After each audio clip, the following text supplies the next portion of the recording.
The district attorney is dropping the investigation into the Beaumont mayor's visit to a nail salon. We'll explain why. Tattoo shops statewide remain closed by COVID-19 pandemic. Why those on the front line are supporting the reopening. Live from the KFDM studios, you're watching 6 News at Noon.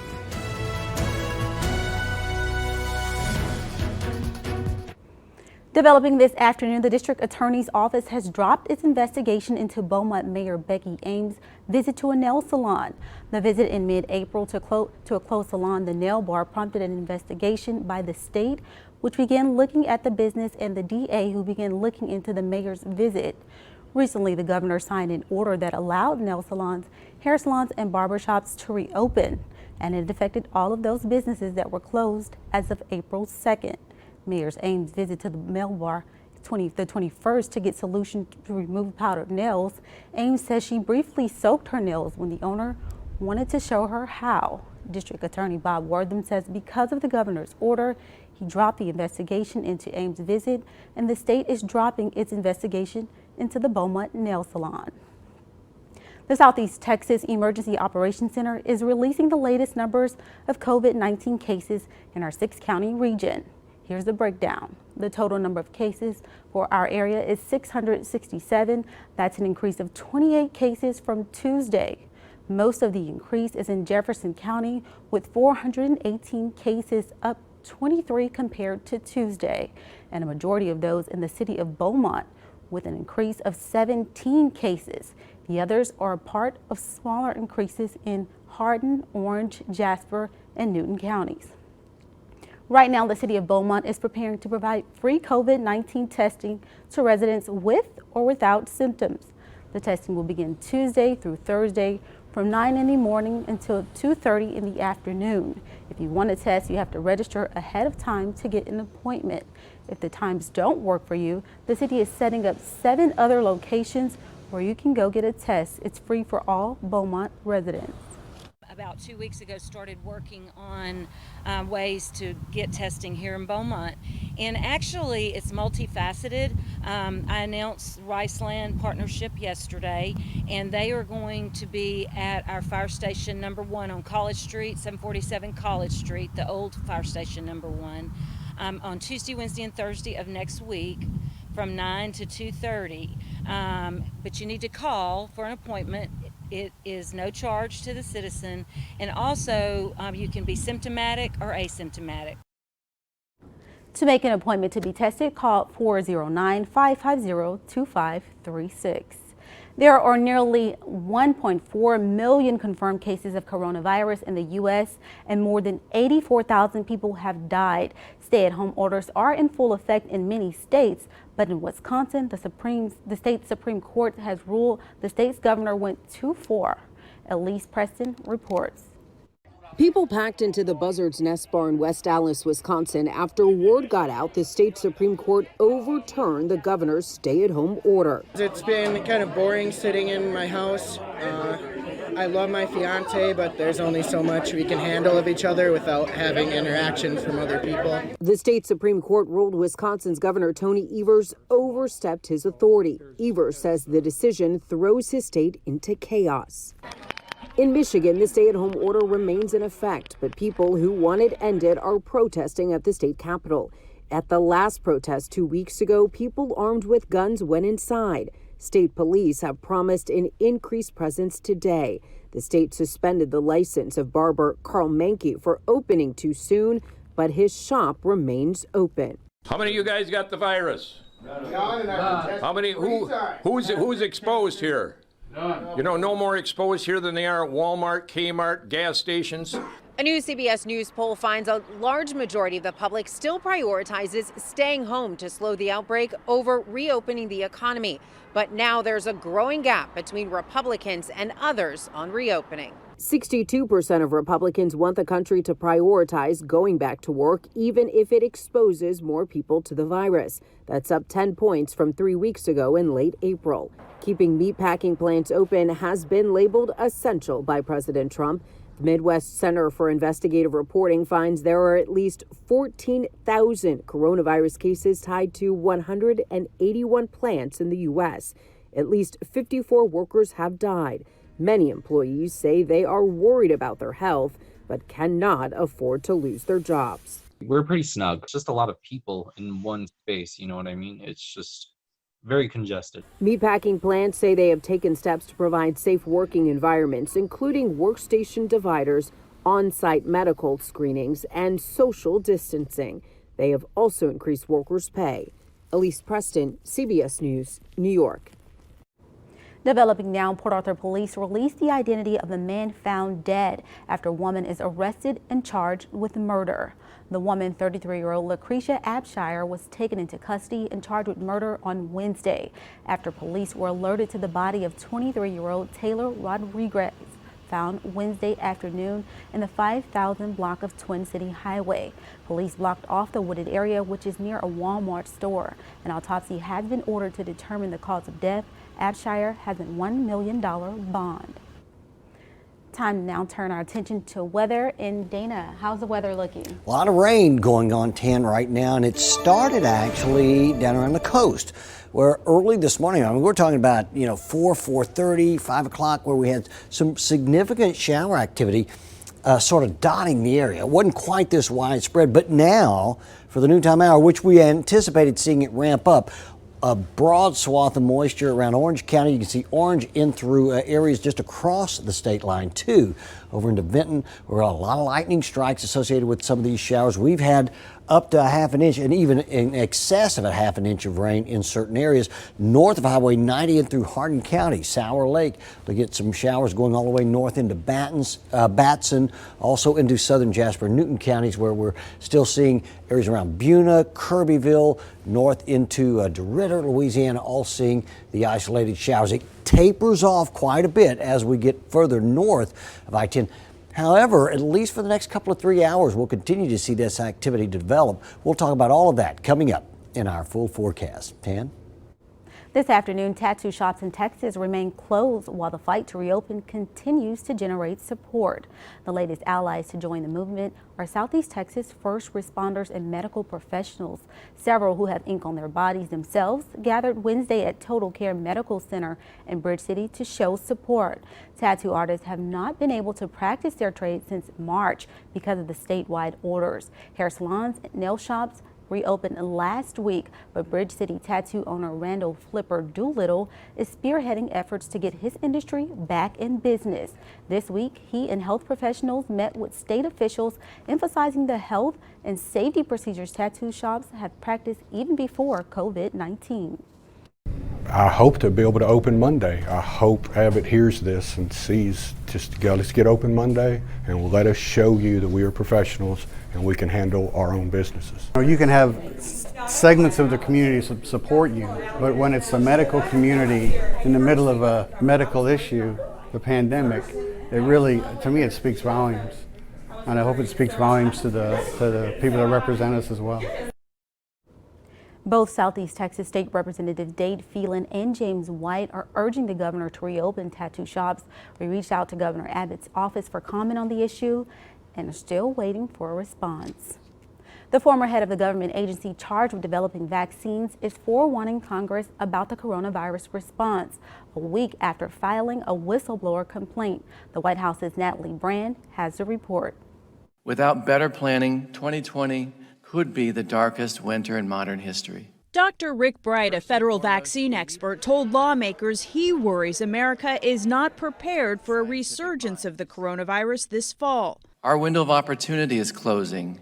If we fail to improve our response now, based on science, I fear the pandemic will get worse and be prolonged. Dr. Bright filed a whistleblower complaint claiming Health and Human Services leadership dismissed his dire predictions about the coronavirus in January. I began pushing urgently in January, along with some industry colleagues as well, and those urges, those alarms were not responded to with action. He alleges he was removed from his post after raising concerns about a coronavirus treatment that had been touted by President Trump. We have the world's greatest scientists. Let us lead. Let us speak without fear of retribution. President Trump tweeted this morning that he's never met Dr. Bright and called him a disgruntled employee. The president is also pushing back against a warning from Dr. Anthony Fauci to lawmakers about states opening prematurely. I was surprised by his answer, actually, because,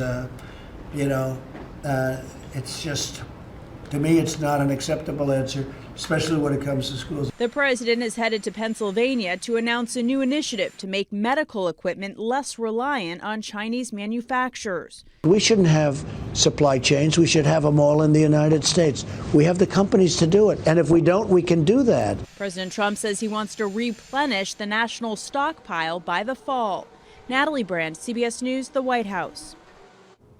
Later on in News at News, some students are finding a unique way to connect with seniors whose families are unable to visit them amid the pandemic. Shower activity continues to develop from early this morning, giving us some significant.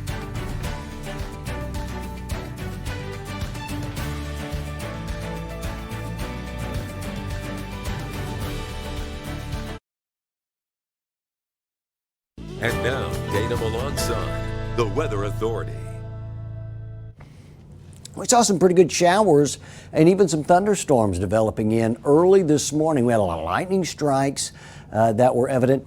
Most of the activity that we saw early this morning contained itself, at least for the more intense cells in showers, were around southwest Louisiana. But we did see a few small isolated thunderstorms in and around southeast Texas.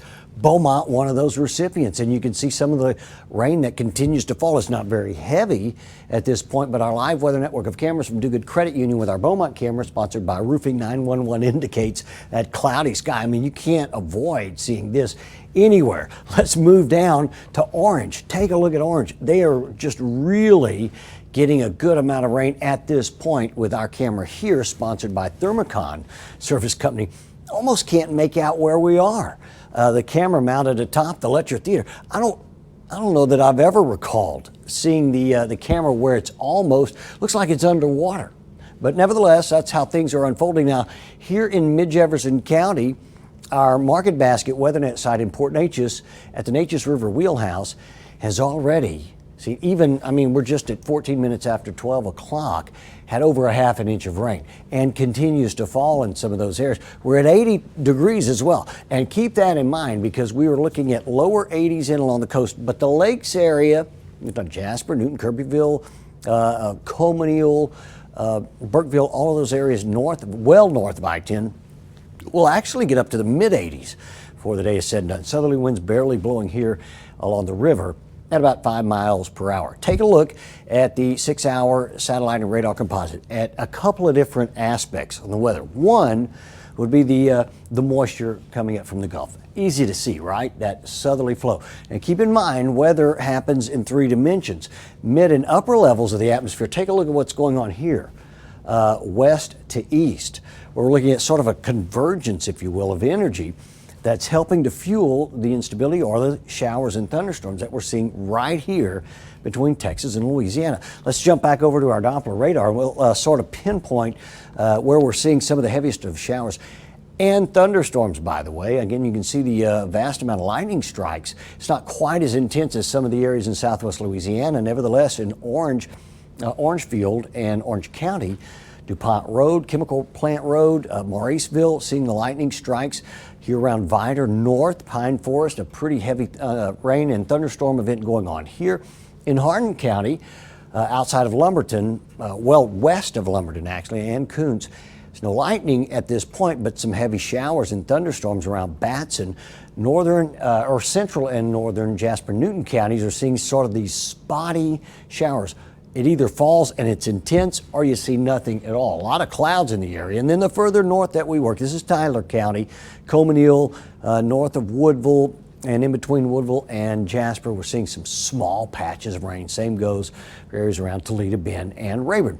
Our next several hours, look at this, how we go from 50 to only a 20% coverage of showers in for 3 and 4 o'clock. And that's what we're anticipating, seeing that sort of cutoff point where a lot of the instability moves out. Temperatures are still pretty warm, though, west of us, mid-80s. We're in the lower 80s right now along the coast, and that onshore flow continues. It's a tap and it stays open, fueling that moisture in, but only a 40% coverage of showers returning tomorrow. Good news there. It's a very well-defined line of showers and thunderstorms that could move through early Saturday that we will be watching closely here in the Forecast Center. But our forecast today, still warm in the lakes at 85, Jasper Newton, Kirbyville, Warren at 83 and 81, the expected high in the Triangle, with a 60% chance of showers and no doubt thunderstorms. Here's our extended forecast sponsored by our friends at Philpott Ford. Today's 60% coverage of rain goes down to 40% and up to 70% on Saturday. More on News at Noon after the break. Stay with us.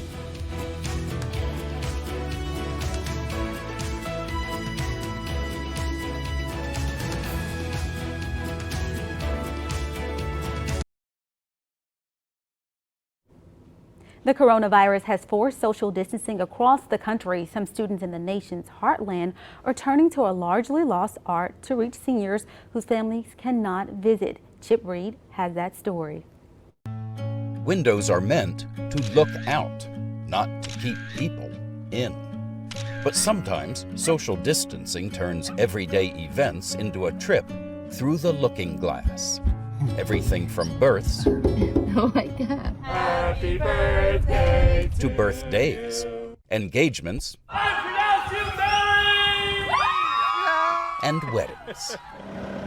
One community used a crane to help family visit seniors forced to stay inside.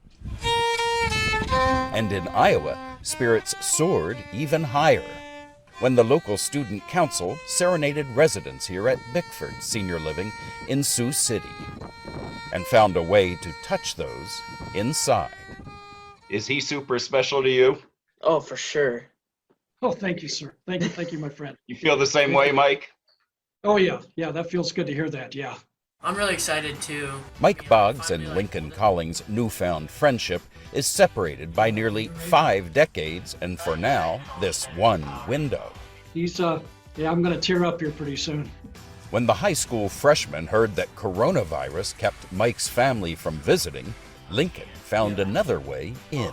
We have text, we have social media, but this is like, I feel like this is like heart to heart. And Lincoln picked up his pen to let the 63-year-old stranger with early onset dementia know that he wasn't forgotten. Do you want me to read one of them? Yeah. But anyway, this coronavirus stuff is out of control. I can't even buy toilet paper, he says. Mike, I bet you've read that letter more than once. Yeah, I've read it about 50 times probably, yeah. The pair's letters are part of an old-fashioned pen pal program launched by Lincoln's school.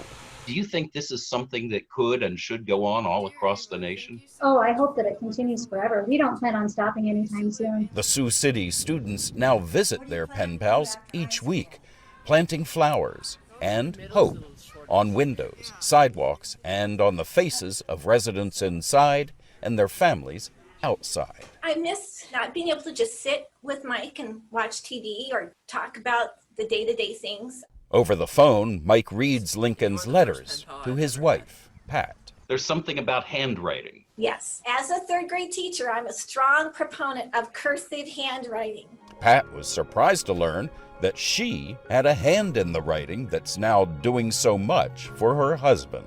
He said, "Do you remember Lincoln Calling?" And I said, "Well, sure I do. He was in my third grade class." He said, "Well, we're going to be pen pals." I didn't remember any teachers from back then except for Mrs. Boggs. Just Mrs. Boggs. Yeah. Now, Lincoln and Mike are making new memories. Well, it's just like having another son.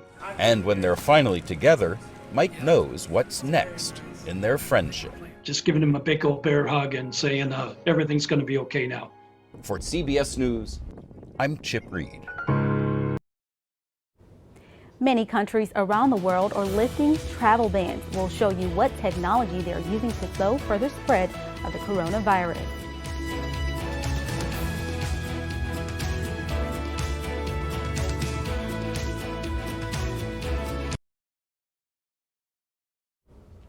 While countries work to contain COVID-19, many are using a new gadget to slow the spread of the virus. As travel bans continue to lift, CBS's Ian Lee reports some technology is ahead above the rest. They look straight out of a sci-fi movie. RoboCop-style helmets designed to take temperatures. At Rome's Leonardo da Vinci Airport, police use them to scan incoming passengers. The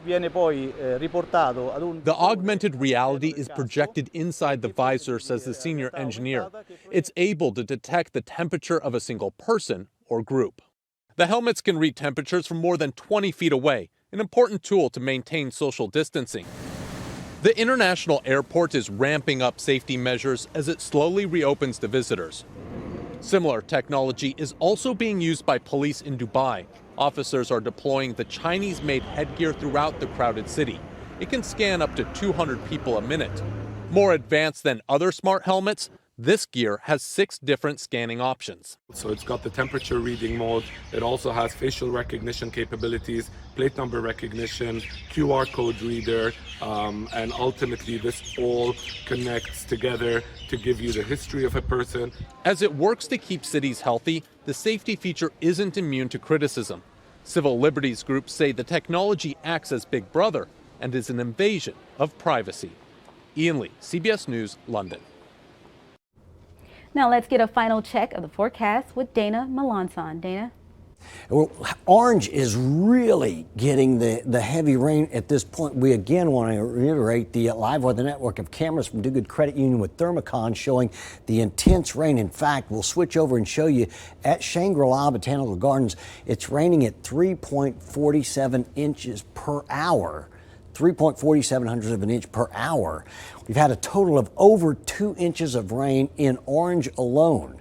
And again, with the intense rain still falling and a lot of lightning strikes going on in Orange in areas north of I-10 this go around, we're going to continue to see that activity develop in for the rest, at least for another couple of 3 hours or so. So again, expect high temperatures right around the lower 80s for both the coast and the lakes today, with that continued isolated shower and thunderstorm activity, with temperatures tomorrow getting up to the middle 80s and ramping our rain coverage up before the weekend. 10. Be sure and make plans to join us tomorrow for News at Noon. Until then, have a great afternoon.